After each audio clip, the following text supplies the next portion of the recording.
Madame, Monsieur, bonsoir et ravi de vous retrouver pour votre émission Sur la brèche. Victorien Tougouma est l'invité de ce dimanche.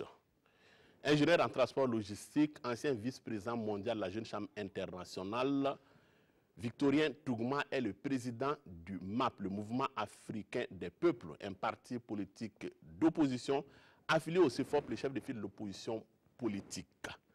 Candidat malheureux à la présidentielle de 2015, il est actuellement le maire de Bagaré, une commune de la province du Passoré. Monsieur Tougouma, bonsoir. Bonsoir, Monsieur Koulibaly. Et merci d'avoir accepté notre invitation. C'est moi qui vous remercie. Permettez-moi aussi de saluer vos téléspectateurs et surtout ceux de l'international. D'accord. Alors, vous êtes sur la brèche pour décrypter, commenter, analyser l'actualité nationale et internationale. C'est la raison d'être de cette émission qui entend offrir un espace d'opinion plurielle et de libération de la parole dans les médias publics. Voilà.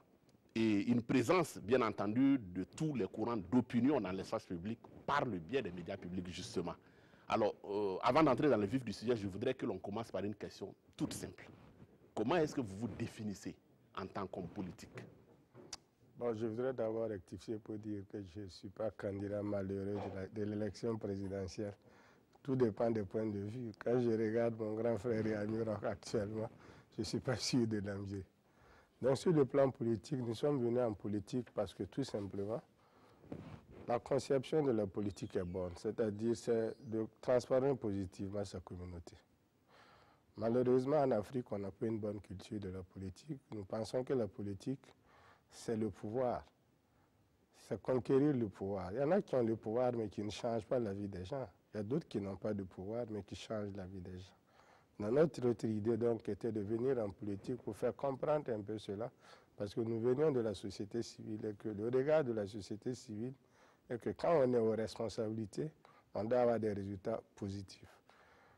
Et nous avons senti aussi dans les années 2011 que le Burkina était en ébullition. Il fallait des visages jeunes pour faire comprendre à ces jeunes-là que la seule façon de pouvoir apporter une contribution et de régler vos problèmes, c'est de venir en politique. Donc moi, je me définis comme quelqu'un qui vient pour essayer d'apporter sa contribution à son pays et non pour, comment dire, qui n'est pas là assoiffé de pouvoir, parce que là, vraiment, je ne suis pas assoiffé de pouvoir, mais plutôt de servir mon pays. Alors, on dit que les promesses des hommes politiques n'engagent que ceux qui y croient. C'est sans doute une expression que vous connaissez très bien parce que cela réfère en réalité aujourd'hui au discrédit qui est jeté sur le discours politique. Tant il est vrai qu'il est aujourd'hui fait de reniement et de contre-vérité. Comment est-ce qu'on se sent dans la peau d'un homme politique aujourd'hui, alors même que le regard ou l'image qui est portée sur le politique tend plutôt à être négatif? Non, mais on est forcément mal à l'aise. Surtout que c'est vrai ce que les gens ressentent. Ce n'est pas du tout faux, c'est la réalité. C'est qu'en politique, il y a beaucoup de corruption. En politique, il y a beaucoup de haine inutile. En politique, on n'est pas venu, comme je le disais tantôt, pour servir, mais c'est se servir. Et cela est un peu général dans le monde entier, mais c'est aussi criard en Afrique. Surtout dans nos pays, surtout dans notre pays. Donc ça fait mal à l'aise de faire partie de ce groupe-là, qui au lieu d'être un groupe qui est valorisé parce qu'il est là pour se servir, est un groupe qui est dévalorisé, tout simplement parce qu'il a des actes contraires à la morale et à l'éthique du service de la société, qui d'ailleurs est l'un des principes de notre culture. Parce que si vous prenez la culture africaine, l'être humain en tant qu'individu ne compte pas. C'est la communauté qui compte. Donc il est dans une communauté pour servir la communauté. Malheureusement, cette culture est en train de partir. Et moi, je suis vraiment désolé. Parfois, je dis, je regrette d'être en politique. La seule chose que j'ai gagnée en politique qui est la plus importante, c'est que j'ai retrouvé la foi en Dieu. Et ça, ben, c'est la chose la plus importante. C'est mieux que d'être président du monde entier. Alors, vous êtes également un homme d'affaires et à ce titre, vous n'ignorez certainement pas les collisions possibles entre le monde politique et celui des affaires. Certains même vont jusqu'à parler plutôt de liaisons incestueuses. Est-ce que quelque part, Victorien Tougouman n'est pas aussi venu en politique pour mieux faire avancer ses affaires? Non, pas du tout. Tous ceux qui me connaissent savent que, franchement, depuis que je suis venu en politique, je peux dire que, à contrario, mes affaires sont en train de régresser. Mais là aussi, il faudrait qu'on fasse des études parce que, malheureusement, il faudrait qu'on essaie de financer des thèses en histoire dans ce sens. Ma petite expérience politique, parce que quand même je suis d'une famille politique, pendant les indépendances, nous avons un grand-père qui a été ministre de la Défense, Michel Tougouman. Mon papa a été député. Donc quand nous comparons un peu ceux-là qui ont fait la politique de la même génération par rapport à ceux de leur génération, camarades de classe ou de génération d'université qui n'ont pas fait la politique, in fine, à la retraite, ceux qui n'ont pas fait la politique sont plus nantis, plus riches que ceux qui ont fait la politique. Ça, c'est la réalité. Mais le sentiment général est qu'on vient en politique, on s'enrichit facilement.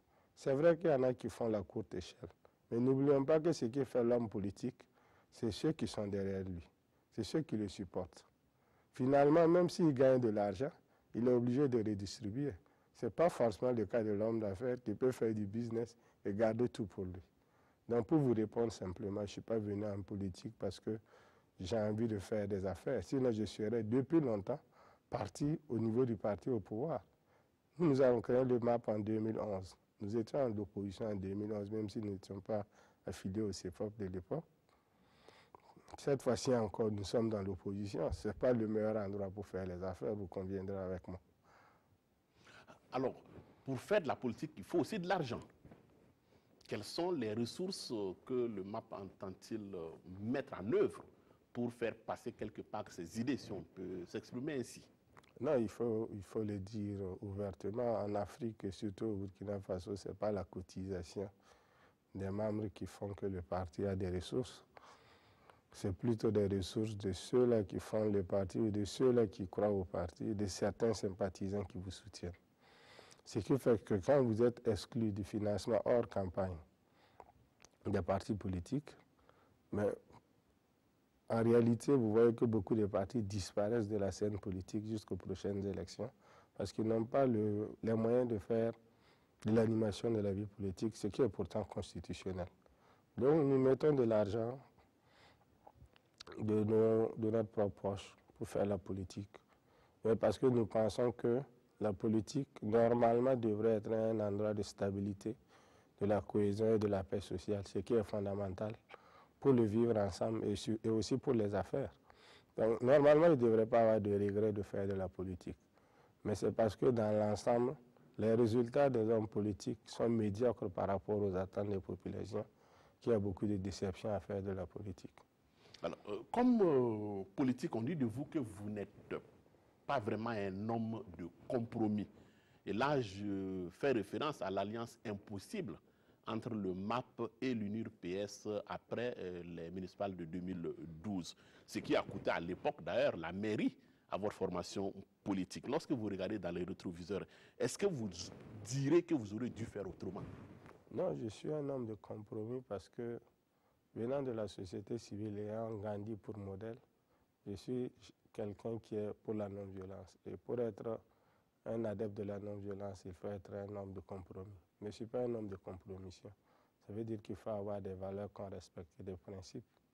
Donc je ne voudrais pas revenir sur cet épisode parce que, tel que vous l'avez raconté, ce n'est pas le fond de l'histoire. Nous avions voulu être avec l'UNIR-PS pour diriger la mairie en 2012. C'est l'UNIR-PS qui a refusé.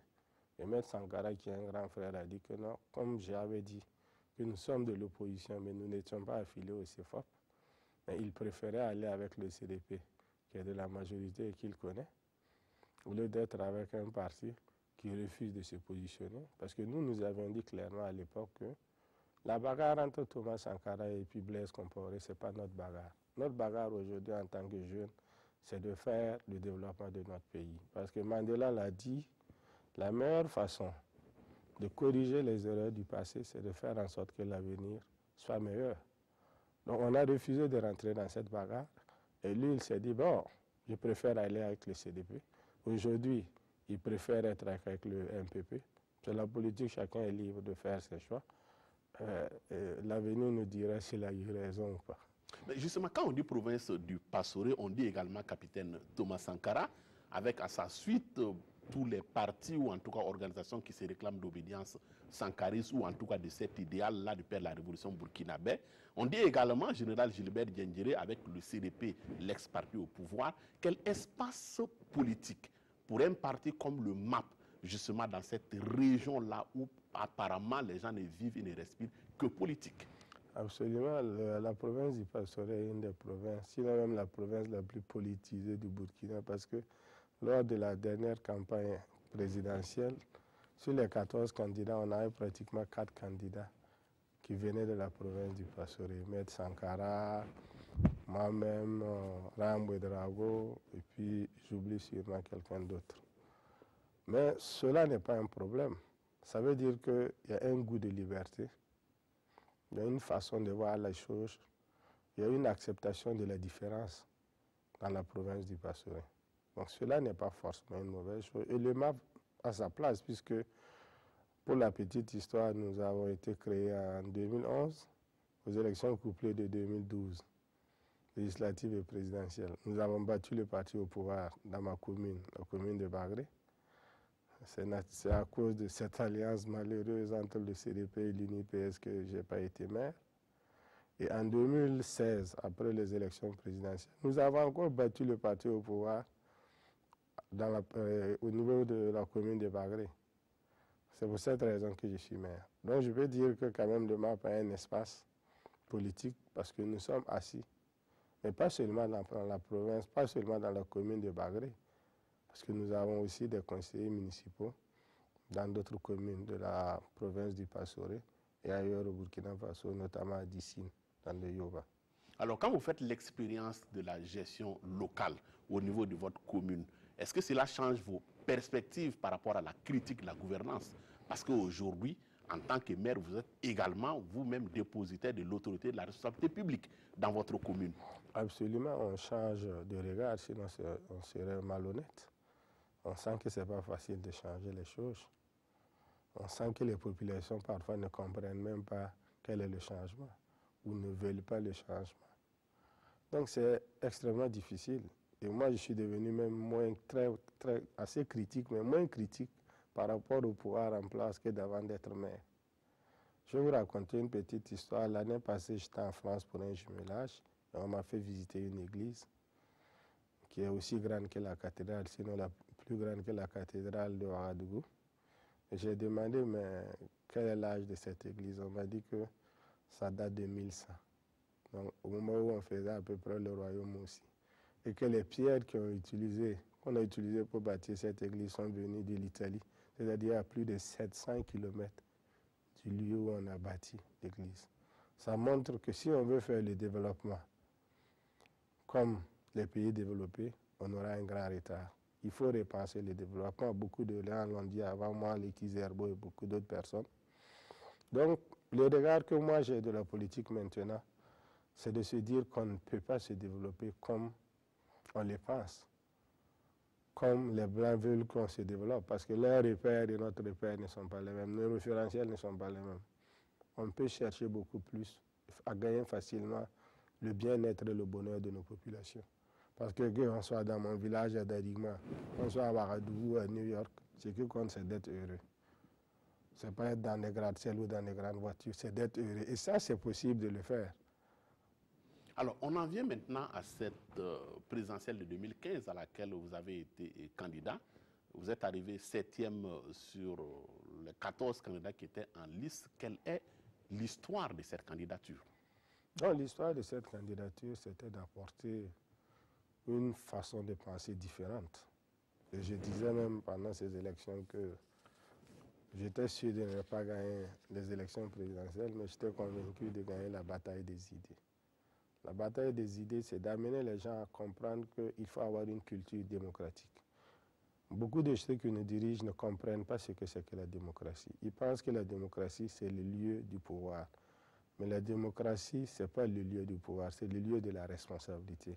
On vient pour servir son peuple pendant un temps donné. Et après ce temps, on se dit, nous ne sommes pas éternels. On ouvre la brèche, puisque nous sommes à une émission qui s'appelle On ouvre la brèche et on laisse la voie à d'autres personnes aussi pour suivre. Et c'est plus facile, c'est comme une termitière. Il faut mettre la terre à la terre. Mais quand on veut construire l'édifice tout seul, il est sûr qu'on n'y parviendra pas. Donc ce manque de culture démocratique, il était nécessaire que nous qui venons de la société civile, qui savons qu'on peut être, par exemple à la jeune chambre, on dit un homme, un mandat. Mais tu es présent pendant un an et après, c'est quelqu'un d'autre, ça ne t'empêche pas de vivre. Pourtant, ceux qui nous dirigent n'ont pas cette culture. Ils pensent qu'ils sont là, ils ont le pouvoir. Et comme ils ont le pouvoir, ils ont tout. Ils ont l'autorité. C'est comme au temps de nos ancêtres. Ils peuvent faire tout ce qu'ils veulent. Ce n'est pas le cas. Donc nous sommes venus leur dire, non, non, ce n'est pas comme ça qu'il faut penser les choses. Il faut travailler sur les idées. Il faut avoir une compétition sur les idées. Il faut essayer de voir comment on peut développer notre pays à travers le bien-être de nos populations. C'est comme ça que je me suis engagé à être candidat à la présidentielle. Et je pense qu'avec les moyens limités qu'on a, on a pu même faire l'innovation qui était la caravane. On a commencé à faire des caravanes. Et par la suite, nous nous sommes rendus compte que beaucoup de candidats se sont mis aussi à faire des caravanes. Donc, c'est dire que c'était pas mal. Alors, c'est la transition pour aborder l'actualité de la semaine, à commencer par les enjeux liés à la présidentielle de 2020. D'abord, est-ce que vous serez candidat? Je ne sais pas. Je ne sais pas comment Christian Kaboré qui peut lire l'avenir. Moi, je me dis, je ne sais pas si je serai candidat ou pas. Tout dépendra de la conjoncture. Il n'a pas lu l'avenir, il a simplement dit qu'il était candidat. Ah ben peut-être s'il a dit qu'il était candidat, c'est que vous me demandez si je serai candidat. Je ne peux pas dire si je serai candidat. Lui aussi, on lui a demandé, il a dit oui. S'il arrive à accomplir son mandat, il sera candidat. Moi, je ne sais pas si je serai candidat. Mais ce que je serai dans la bataille politique pour l'alternance au Burkina Faso. Parce que véritablement, vous vous rappelez que pendant les élections de 2015, j'avais déposé un recours contre la candidature de Roch-Marc Christian Kaboré. Pourtant, c'est quelqu'un que je connais, que j'apprécie beaucoup. Et je pensais que, étant de l'ancien système, il n'allait pas pouvoir, avec Salif Diallo, paix à son âme et Simon Compaoré, dans leur leadership, apporter un changement réel au Burkina Faso. Donc nous allons rester toujours dans le combat politique pour que ceux-là qui sont les meilleurs puissent émerger, notamment une nouvelle classe politique, parce que celle qui est là, elle est là depuis 40 ans. Il faut reconnaître qu'elle est fatiguée. Et elle a beaucoup plus de problèmes de personnes que de problèmes d'imagination, de problèmes de réfléchir à régler les problèmes du Burkina Faso. Donc je serai là en 2015, en 2020, mais peut-être pas comme candidat à l'élection présidentielle. Alors, ce qui focalise l'actualité dans la perspective de ce scrutin présidentiel à venir, c'est bien entendu le vote de la loi sur le code électoral. Le texte, vous le savez, a été adopté par l'Assemblée nationale. Qu'à cela ne tienne, l'opposition continue de crier à la forfaiture. Elle l'a fait avant le vote de la loi, elle l'a fait pendant et elle continue de le faire après. Expliquez-nous. Non, je reviens toujours au problème de la culture politique. Un code, c'est quoi? C'est un ensemble de règles qui vous permettent d'accomplir quelque chose. Si vous prenez le code de la route, je suis venu de la maison, le code de la route me permet de savoir comment je dois me comporter pour venir à la RTV. Le code électoral aussi, c'est comme ça. Qu'est-ce que vous devez faire en tant que candidat ou en tant que parti politique pour accéder au pouvoir? Donc, il ne devrait pas avoir des pièges en disant, ben, écoutez, on met un piège ici pour que tel parti arrive à ce niveau, il tombe dans le piège. Et c'est cette mentalité qui a soutenu depuis le début de la révision de ce code électoral. L'idée de faire voter les Burkinabés de l'étranger, l'engagement fort pris par le président du Faso, Roch-Marc Christian Kaboré, est salutaire parce qu'il était temps de le faire. Malheureusement, il y a eu deux autres idées qui étaient à côté. La première, c'est de faire en sorte que les Burkinabés de l'étranger votent, mais sans les Burkinabés de la Côte d'Ivoire, parce qu'ils avaient peur de ce vote. Ils ont toujours peur du vote des Burkinabés de la Côte d'Ivoire. Et deuxièmement, faire en sorte de caporaliser la CENI. Donc nous avons dit au cours des discussions, jusqu'à rencontrer le président du Faso, qu'il n'était pas possible d'exclure les Burkinabés de la Côte d'Ivoire du vote. Pourquoi? Parce que lui-même, en tant que président de l'Assemblée nationale, je parle de Roch-Marc Christian Kaboré, a signé le code électoral qui donnait le droit aux Burkinabés de la Côte d'Ivoire de voter avec la carte consulaire. Donc il n'est pas question aujourd'hui qu'on revienne sur ça parce que la loi ne peut être rétroactive que quand elle donne des avantages par rapport à l'ancienne loi. Donc le processus a déjà commencé puisqu'on a voté la loi, mais on a commencé à établir les cartes consulaires. On a presque 1 million de cartes consulaires établies en Côte d'Ivoire et 15 000 cartes consulaires établies au Gabon. Donc cela déjà pose un problème de ne pas vouloir respecter sa parole. Donc ça c'est un problème assez grave. Et deuxièmement, nous avons dit non, si la CENI est indépendante, il est hors de question que le fichier de la CENI soit le même fichier que le fichier de l'ONU. Parce que ce qui fait que la CENI est indépendante, c'est parce qu'elle contrôle le processus électoral de bout en bout et que le cœur du processus électoral, c'est le fichier électoral. Donc si vous croisez le fichier, vous prenez le fichier de l'ONU, mais la CENI n'a pas la même mise sur le fichier de l'ONU.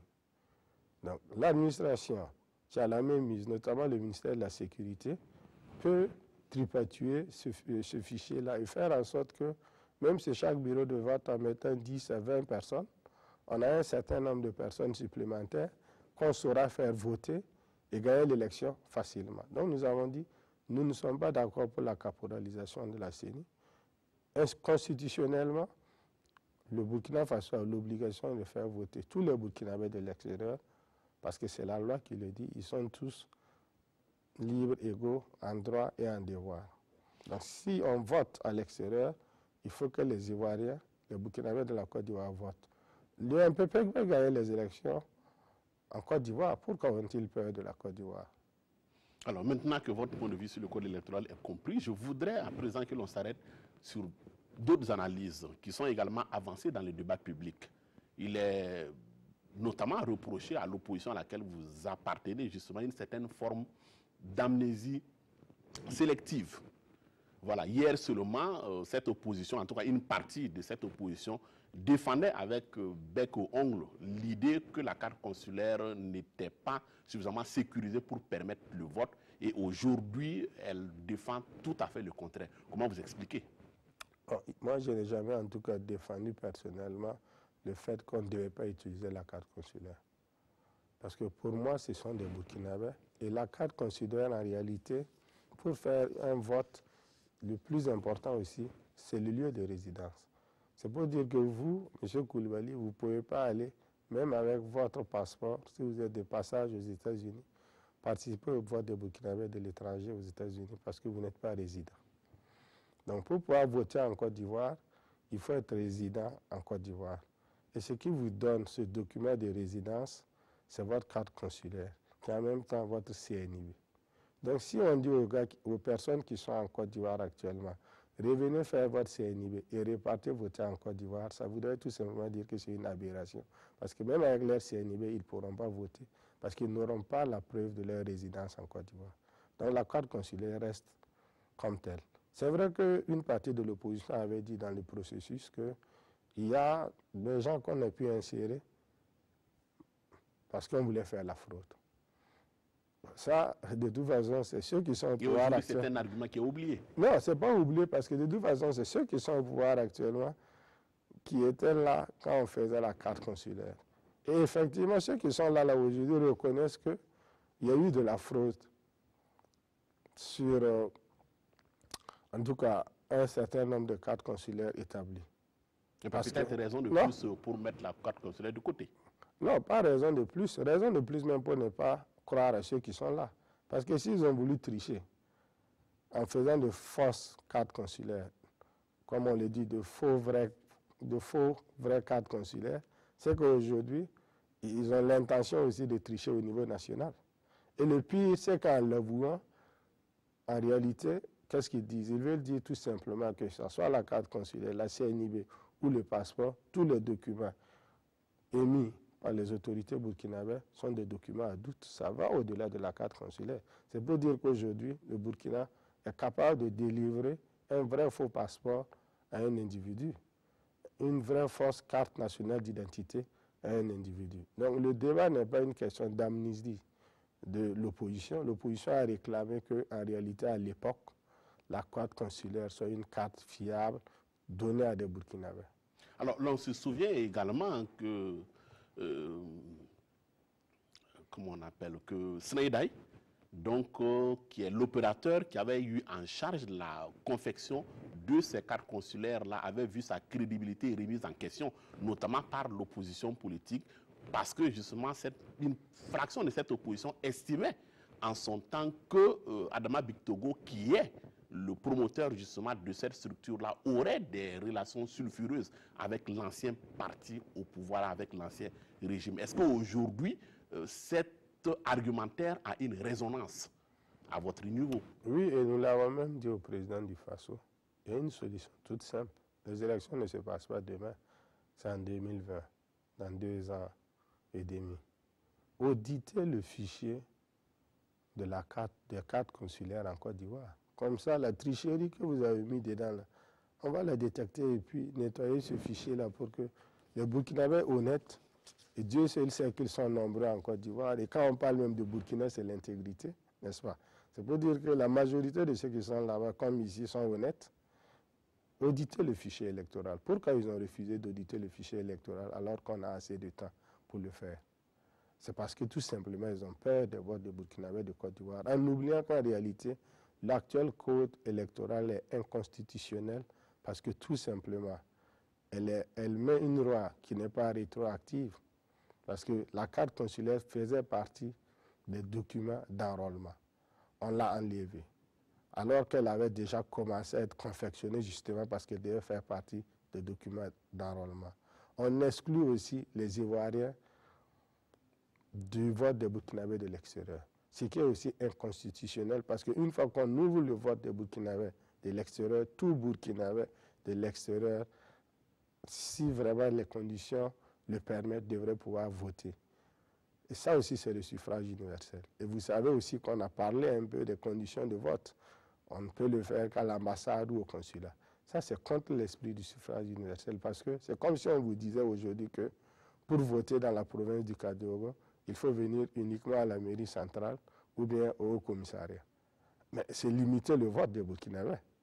C'est l'État a l'obligation, parce que le suffrage universel est un droit de l'homme, de faire en sorte qu'en Côte d'Ivoire, les moyens soient mis de manière vraiment raisonnable aussi. On ne dit pas d'aller trouver un seul Burkinabé quelque part pour le faire voter. De manière raisonnable, en collaboration avec l'État ivoirien pour que cela puisse se faire. Alors, sur l'exemple que vous venez de prendre, il faut quand même reconnaître que le consulat et l'ambassade, nous sommes en territoire burkinabé. Nous sommes en territoire du Burkinabé à l'intérieur. Imaginez qu'on veut voter, faire voter 20 000 personnes à l'ambassade du Burkina en Côte d'Ivoire. On va les mettre dans la rue. La rue n'appartient pas à l'ambassade du Burkina Faso en Côte d'Ivoire. Il faut négocier avec l'autorité ivoirienne pour que les Burkinabés puissent s'arrêter une partie dans la rue avant de pouvoir rentrer à l'ambassade. Alors, je voudrais que l'on revienne sur cette affaire de carte consulaire. Vous le savez sans doute, on dit également que la carte consulaire, il y en a plusieurs formes. Il y a même des cartes consulaires dans certains pays qui sont manuscrites. Comment est-ce que dans ces mélos, et pendant qu'il y en a qui ont des cartes saisies à la machine, d'autres à l'ordinateur, d'autres manuscrits, d'autres biométriques ou pas biométriques, comment est-ce qu'on peut s'en sortir dans cette affaire voilà. Mais pour s'en sortir, c'est ce que nous avons dit. Il faut éditer le fichier électoral. La carte consulaire en Côte d'Ivoire est biométrique. Elle est comme la carte nationale d'identité burkinabé. Même mieux, ici, vous avez fait votre carte nationale d'identité burkinabé avec votre extrait de naissance. En Côte d'Ivoire, on a demandé plus de papiers. Et il n'est pas impossible que dans les 2 années à venir, puisque ça ne concerne que 2 pays, la Côte d'Ivoire et le Gabon. Et le Gabon, nous n'avons pas une grande diaspora. Il n'est pas impossible que ce qu'on a fait en Côte d'Ivoire sur le plan biométrique, on le fasse au Gabon, puisque ça a été payé. Ce n'est pas l'État qui le donne gratuitement. C'est les Burkinabés de la diaspora qui payent. Donc pour nous, il n'y a aucun problème là-dessus. Auditez le fichier, faites en sorte que ceux-là qui sont au Gabon, si ce n'est pas une carte biométrique, qu'ils puissent aussi s'engager à avoir une carte biométrique pour ceux qui souhaitent voter. Donc pour moi, c'est aussi simple. Vraiment, si un État ne peut pas trouver une solution à ce genre de problème, il ne faut pas croire que ce gouvernement-là puisse régler le problème des Burkinabés. Alors, tous les experts électoraux, par ailleurs, crédibles, en tout cas, reconnaissent que la multiplication des pièces de votation participe ou en tout cas crée un climat favorable en tout cas à la fraude. Est-ce qu'aujourd'hui, dans cette logique, tenant compte de ce raisonnement, on ne pourrait pas dire que la réduction du nombre de pièces, donc CNIB, passeport, à l'exclusion notamment de la carte consulaire, ne participerait pas d'une certaine façon à une forme de volonté de transparence? Oui, cela peut s'entendre ainsi. Si on avait dès le départ dire aux Ivoiriens, aux Burkinabés de la Côte d'Ivoire que vous allez voter avec la CNIB, on l'aurait compris. Ce qu'on ne comprend pas aujourd'hui, c'est que ce n'est pas à cause de 2 ou 3 pièces, ce n'est pas en supprimant la carte consulaire qu'on va avoir un problème de crédibilité, puisque la majorité de ceux qui votent sont à l'intérieur du Burkina Faso, au niveau national. Et nous disons aussi à ce niveau, effectivement, nous avons un problème avec la CENI. Nous n'avons jamais accepté la caporalisation de la CENI. Donc, qu'il y ait 3 documents de vote. Le passeport, c'est assez marginal. Vous le savez bien que moi.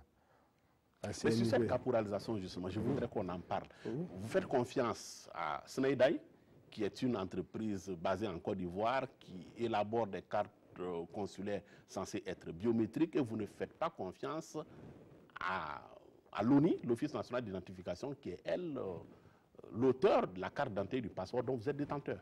Non, nous faisons confiance à l'ONI, mais nous disons que si le fichier électoral est le fichier de l'ONI, ça ne peut même pas marcher, c'est une aberration. Pourquoi? Parce que l'ONI fait des CNIB. Depuis le début, elle peut dire qu'elle a peut-être à 8 ou à 9 millions de CNIB. Parmi ces CNIB-là, il y en a qui ne sont plus en vie. Il y en a qui ont fait des CNIB et qui ne sont pas allés s'enrôler. Actuellement, le principe de la CENI est de se dire qu'il y a à peu près 600 000 personnes qui arrivent chaque année à faire leur CNIB. Nous allons les envoyer des SMS ou des coups de fil pour leur dire, comme le vote est volontaire, est-ce que vous voulez voter? Nous avons dit encore là qu'il y a une solution. Il faut faire d'abord un enrôlement global pour épurer le fichier de l'ONI. Faire en sorte que la CENI a son propre fichier, que ceux qui sont décédés ne soient pas sur le fichier de la CENI, que ceux-mêmes qui ont leur CNIB, qui sont partis en voyage, qui ne sont plus résidents au Burkina Faso, ne vont pas s'enrôler. Et que pour les nouvelles personnes qui arrivent, si on veut faire des économies comme la CENI le dit, nous avons dit, vous avez des ceci au niveau des communes. Dites à vos gens de se mobiliser, lancez l'enrôlement, parce que la CENI, c'est quoi? La CENI, c'est un arbitre, n'est-ce pas? Les équipes qui jouent, ce sont les partis politiques. Et les joueurs, ce sont nos électeurs. Le problème de la CENI, c'est de dire, venez vous enrôler. Les partis politiques ont intérêt à ce que le maximum de leurs électeurs s'enrôlent, n'est-ce pas? Donc, la CENI n'a pas besoin d'envoyer des SMS ou d'appeler des gens. Si dans ma commune, la CENI dit à la CECI, venez vous asseoir au niveau de votre siège et on lance l'enrôlement, mais c'est à moi de me battre en tant que parti politique pour que mes militants puissent aller s'enrôler. Ça va coûter moins cher. Parce que ce qui coûte cher dans l'enrôlement de la CENI, c'est de trimballer les appareils d'enrôlement biométrique avec tout ce qu'il y a autour comme logistique. C'est ça qui coûte cher. Sinon, si c'est juste dire à un individu, venez avec votre nouvelle CNIB et enrôlez-vous, comme ce qui se fait dans beaucoup de pays, notamment en France, dès que vous avez 18 ans, vous partez au poste de police le plus proche et vous dites, ben bon, voilà, j'ai 18 ans, je vais voter à la prochaine élection. Et on le fait simplement pour vous.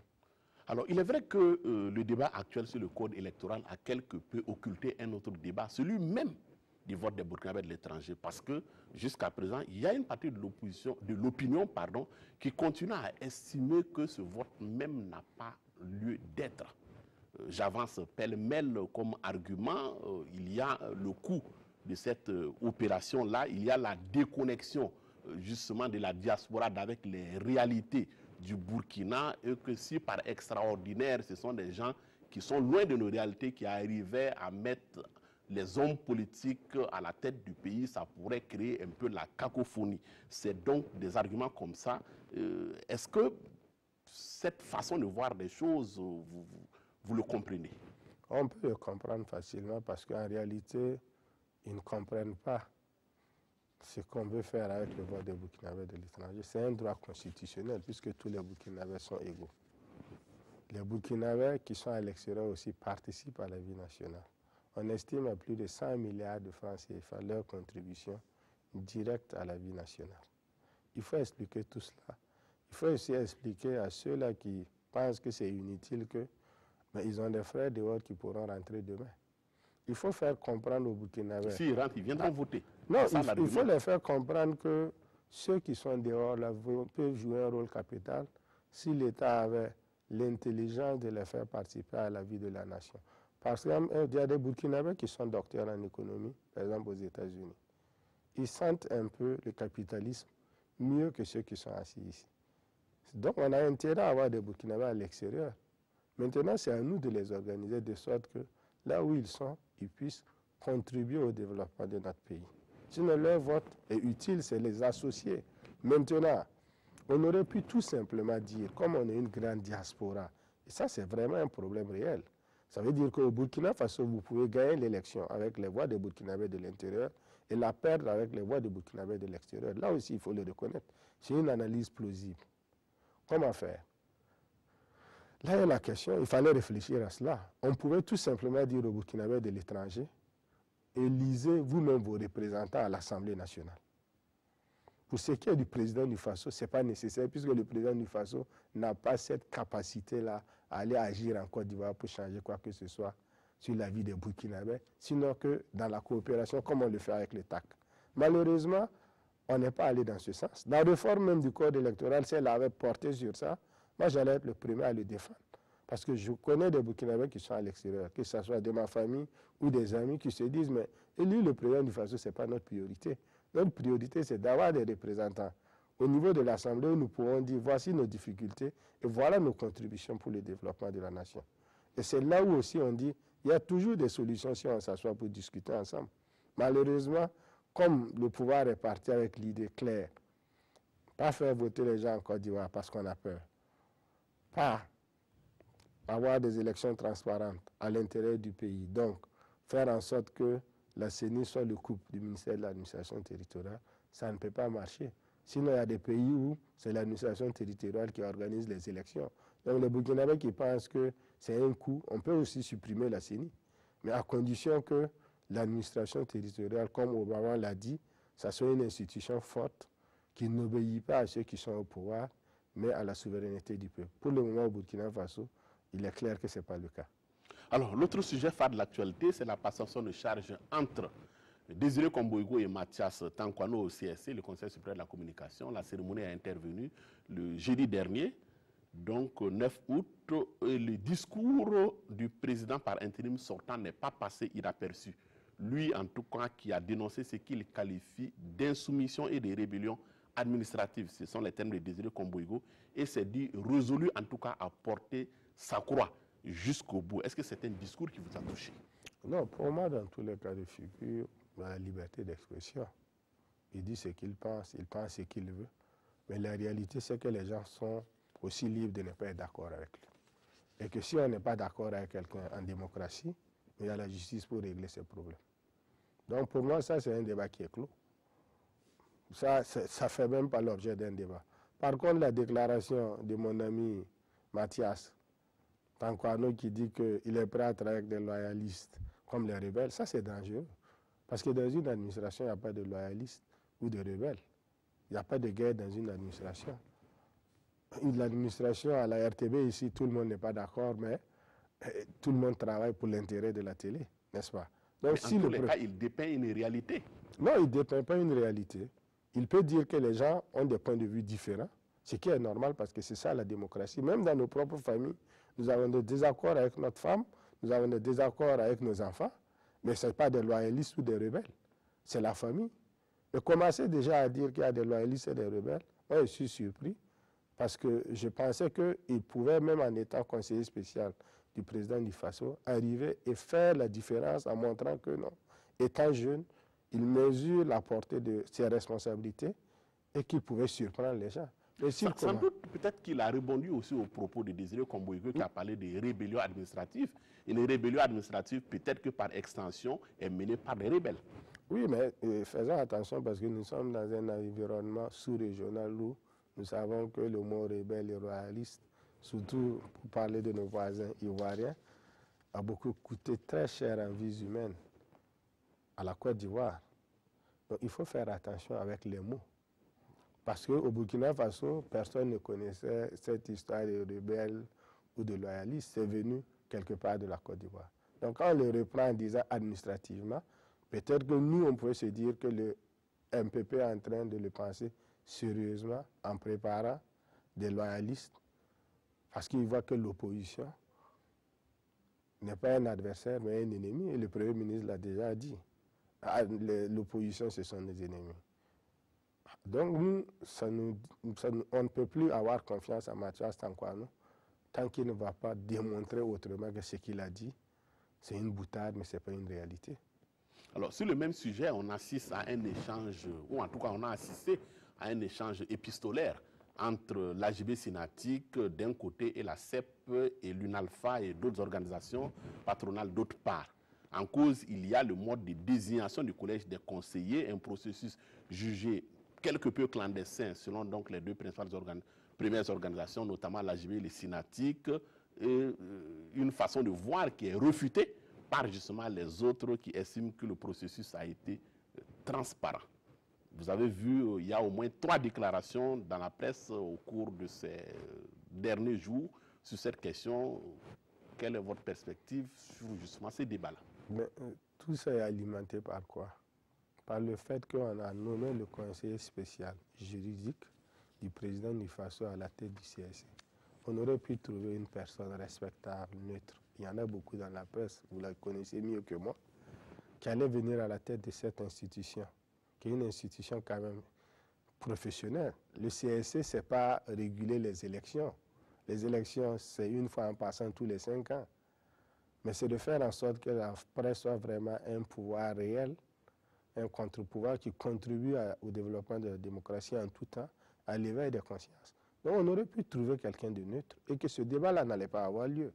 Maintenant, ce débat, il est complètement politisé. C'est pour dire que le pouvoir est en train sûrement d'instrumentaliser certains groupes pour dire nous sommes d'accord, nous on applaudit, tout est transparent, et d'autres peut-être dans leur bonne foi ou aussi dans leur mauvaise foi dire nous ne sommes pas d'accord parce que si c'est le conseiller spécial du président du Faso qui arrive, c'est qu'il y a quelque chose en bas, on va nous caporaliser. Nous avons dit au CEPOF et nous sommes clairs là-dessus. Nous soutiendrons toujours la liberté de la presse et la liberté d'expression. Et nous ne sommes pas amnésiques puisque vous avez parlé tout à l'heure d'indignation et d'amnésie sélective. Nous nous rappelons très bien qu'il n'y a pas si longtemps, pendant l'insurrection de 2014, nous c'était la contribution de la presse. La population n'allait pas comprendre ce que ça voulait dire modifier l'article 37. Et c'est parce que la population a compris qu'elle s'est opposée. Donc la presse est très importante. Et moi je pense que même la presse n'a même pas besoin de l'opposition pour la défendre. Ça va être une grave erreur de la part du pouvoir que de vouloir caporaliser cette presse-là. Parce que vous n'allez pas vous laisser faire. Et je sais même que sur cette émission, il y a eu des problèmes. Parce qu'on ne voulait pas que mon ami candidat, pas malheureux, heureux comme moi, que vous avez invité, on n'a pas voulu qu'il passe.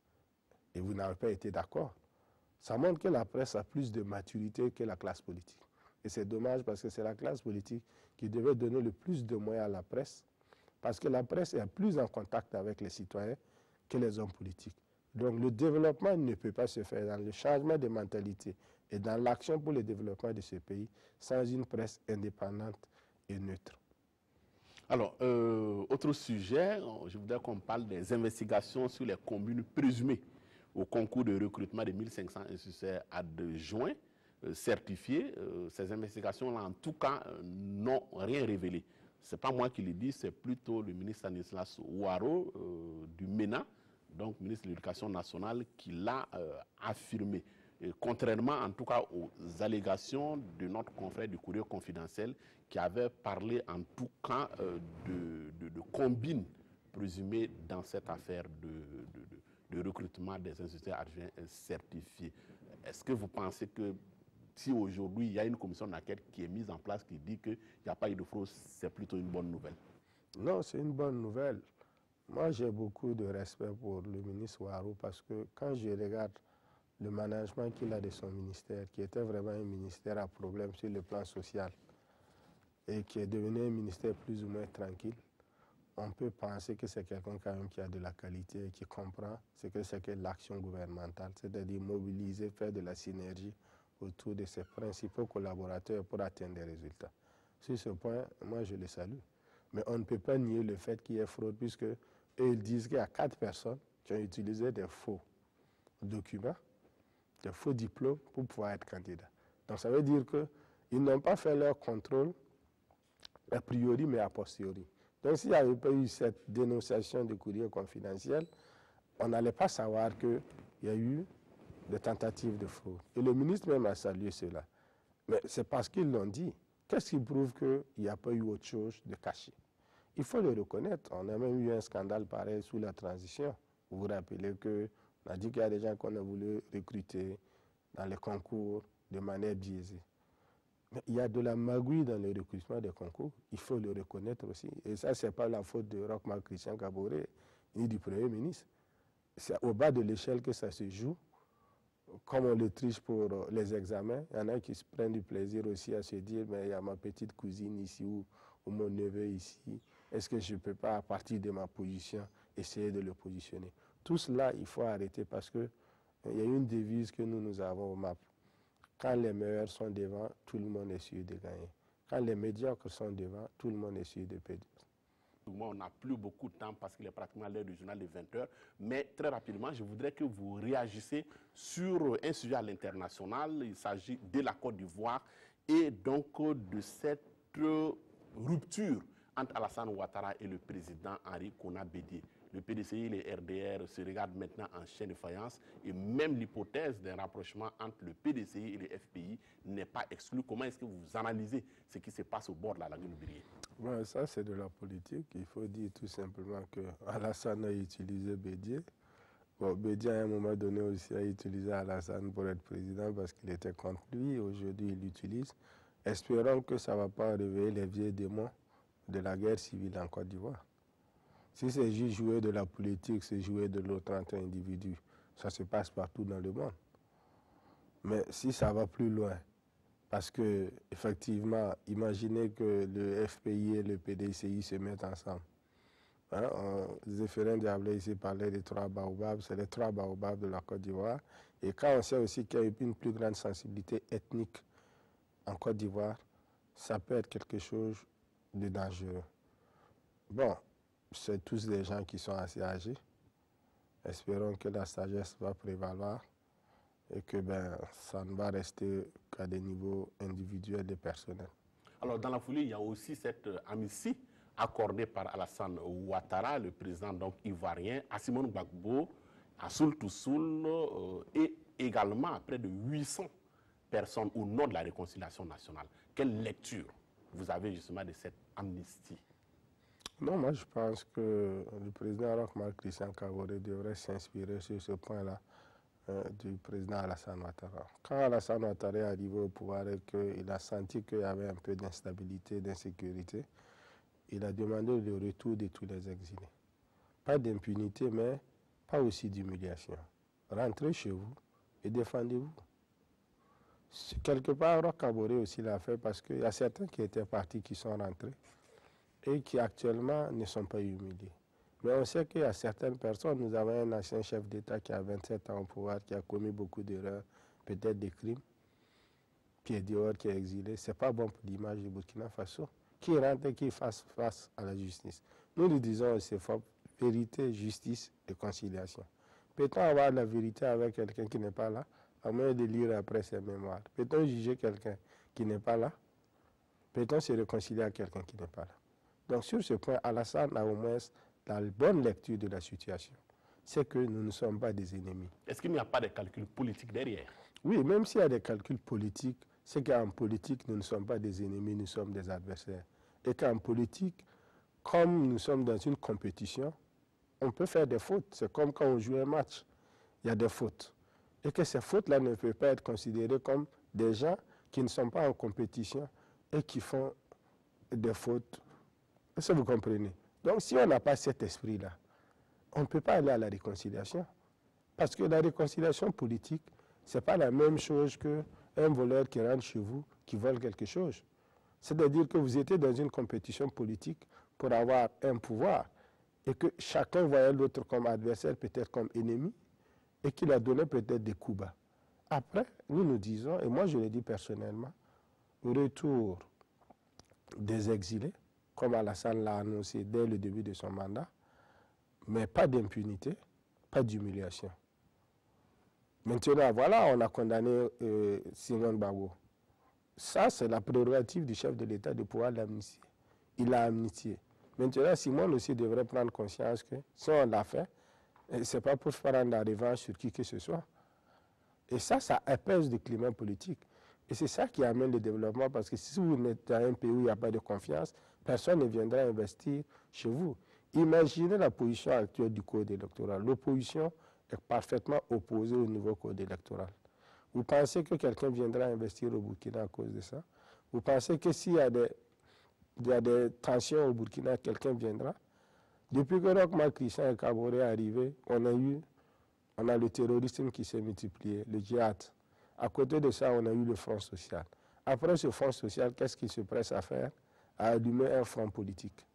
Je pense que ce n'est pas sérieux. Il faut que le pays retrouve de la sérénité, du calme. Vous avez dit tout à l'heure que je suis un homme d'affaires. Je suis donc bien placé pour savoir que le Burkina est en train de se paralyser, en train de régresser dangereusement, et que si ce front sur le code social n'est pas rapidement éteint, mais nous allons à la catastrophe. Alors, on s'arrête là pour aujourd'hui. Malheureusement, on n'a plus le temps d'aborder la présidentielle au Mali. Ce n'est que partie remise. En tout cas, merci beaucoup, M. Tougouma, d'être passé sur ce plateau. Madame, Monsieur, c'est la fin de votre émission que j'ai eu beaucoup de plaisir à vous présenter. Je vous retrouve dimanche prochain, toujours en direct sur la RTB, avec un autre invité sur la brèche. Bonsoir.